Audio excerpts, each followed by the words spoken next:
ভাই আপনাদেরকে আমি আজকে একটি চমৎকার জিনিস দেখাবো। Store crafting. আমের চাইলে আপনারা যে আমের আটি আছে ওই আটি থেকে 15-20 দিন বয়সের গাছকে আপনারা ক্রাফটিং করতে পারেন। চমৎকার একটা পদ্ধতি।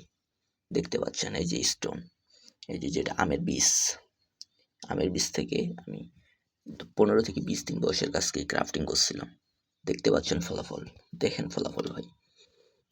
এই যে আমের বীজ, দেখতে পাচ্ছেন আমের বীজ, এই যে চারা, যেখানে আমি ক্রাফটিং করছিলাম, এটাও ক্রাফটিং করছিলাম, এটাও হয়ে যাবে, এখনো জীবিত আছে।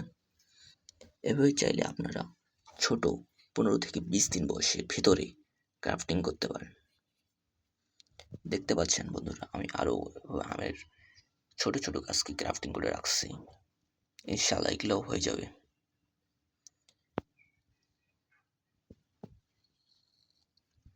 এভাবে চাইলে আপনারা সহজেই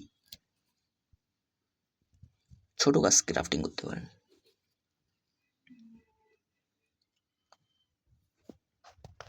বন্ধুরা একবার ফলাফল দেখেন এর।